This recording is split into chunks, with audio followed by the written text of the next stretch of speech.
444.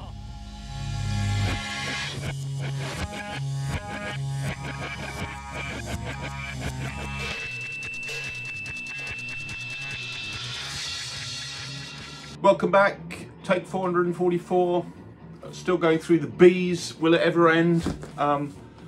So we're starting off with The Beat of the Earth. This is playing in the background at the moment. This is from 1967, Californian band. I think it's just a studio band really. So it says on the back, this is an artistic statement. If you're looking for psychedelic music, do not buy this record unless you are looking for psychedelic music. This is a reissue on Magic Box, which is a slightly dodgy reissue label, not sure how legitimate it really is. They released 2 albums. I don't have the second one, which is called Electronic Hole, but this is really interesting. So this is acoustic mostly, instrumental mostly, not completely. Like I say, released in '67 in California. It wasn't really recognised until the 80s or 90s. It didn't do anything at the time, but it sounds at times very much like the first couple of Velvet's albums, without the sort of neurotic New York City take on sex and drugs and sadomasochism and that sort of thing that the Velvets had. But this is the sound is very reminiscent of that kind of spidery guitar and modal tuning and that sort of thing. Well worth picking up if you can get hold of it. Yeah, brilliant stuff. Next up is something completely different. This is The Blades of Grass Are Not for Smoking. This is a harmony vocal band, sunshine pop with some psych elements ish on it. It's very good to listen to, but it's borderline psych. It has some of the moves. On Jubilee, this is an original, and it's a good album. They do a couple of covers which are so many bands did back then. I think they're from East Coast.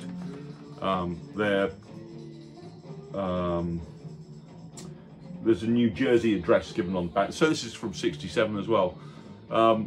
Yeah, they do a cover of Help, and they do another cover of Walk Away Renee, which to be honest, nobody can quite match the Left Bank in my view. They were a fantastic band, but the Blades of Grass are pretty decent. This is a one and only album.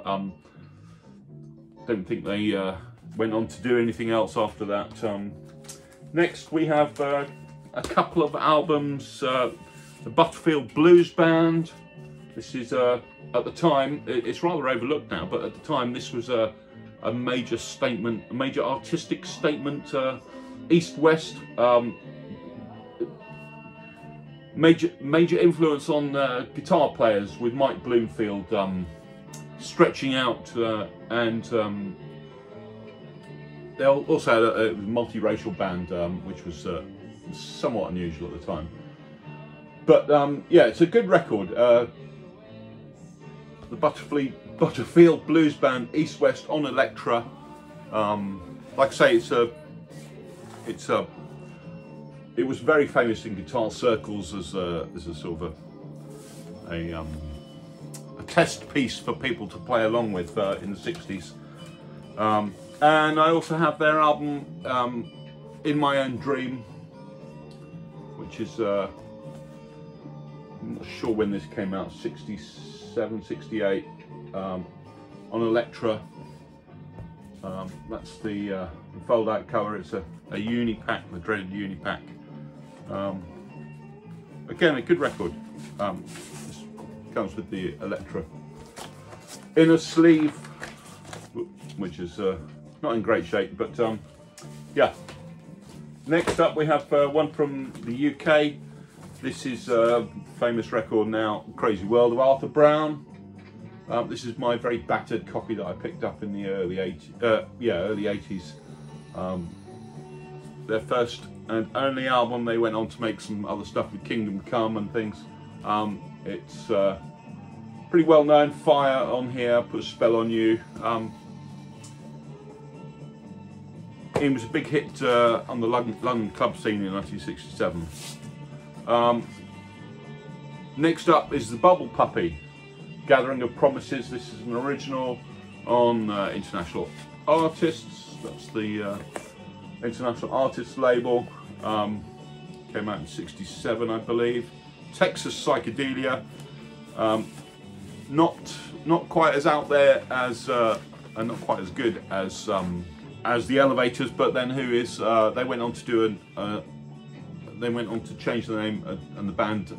I've forgotten who they are, who they changed to, but I'll put it up on the screen because it's just escaped me at the moment. Gathering of Promises, a good record though, good psych record, good standard psychedelic rock. Next up, a couple of albums from an up-to-date band, present, who I've seen a few times in concert, and they're always very, very good. This is the Brian Jonestown Massacre. If you're unaware of them, do check them out because they're really good. They put on a great show, and they're really great. Their albums are good. This is I'm not sure when this came out. This came out in. They put out loads of albums. So this is Aufheben, this one's called. Yeah, I'm not sure when it came out, in the last sort of 10 years or so. But if you're into psychedelia, their best one is this one, the Satanic Majesty's Second Request. So I highly recommend this one. This is fantastic. Freeform psych. It is actually quite like Satanic Majesties. It's the start of it you would think is an outtake from the Stones. It's really good, and the whole album was great. Like I say, live they're fantastic. Sitars on stage, and they go for the full works. They're pretty well known. So the label has Mr. Brian Jones on there. It's on, I don't know what label that is. I can't tell you what the label is.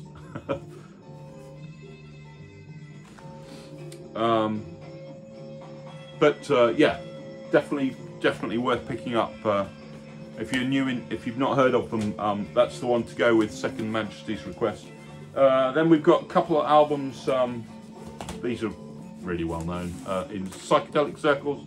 So this is Blue Cheer. This is an original Blue Cheer on Philips. I only have 2 Blue Cheer albums. I think that's enough for anyone.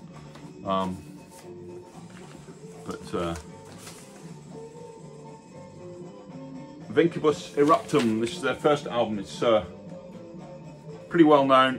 It has Summertime Blues, Rock Me Baby, Parchment Farm. Heavy psychedelic rock. So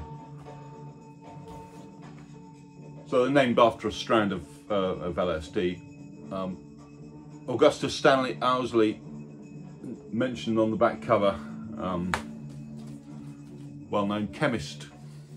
Next up is Outside Inside, which is my favourite of theirs. I've heard the others, but I don't have them. This is a great record. On Philips again, stereo copy. I'm not sure if it was on, whether it was on, it came out on mono, but that's the inside. Another Unipack. They do a cover of Satisfaction on here, but yeah, brilliant record. Very psychedelic. San Francisco band. Next up we have Blue Mountain Eagle. This is a reissue on Atco. Came out, I believe, probably, don't know when it came out, 1970 originally. on the yellow Atco label. This is a really good record. It's got great sleeve, but it's slightly countrified, but it's West Coast.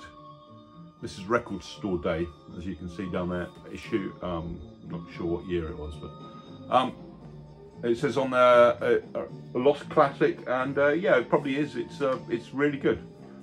Slightly countrified, as I say, but that rural vibe is mixed with heavily with Psychedelia, and is definitely worth picking up. As it is this next one, which is an essential krautrock record. In my eyes, Broselmaschine. This is a brilliant record, acoustic, just drifting acoustic psych. It stretches out and is brilliant. This is on the originally on the label. This is like I say, a reissue. I think originally on Pils Records, but this is great. It's mellotrons and flutes and sitars and acoustic guitars, and is one of the best of that genre, I think. Definitely worth picking up if you don't know it. Broselmaschine, German band from about 1970 or something. Not very good with the dates. Anyway, so that's your lot this week. I hope you're all keeping well. Tune in for another one soon, and I'll see you then. Bye.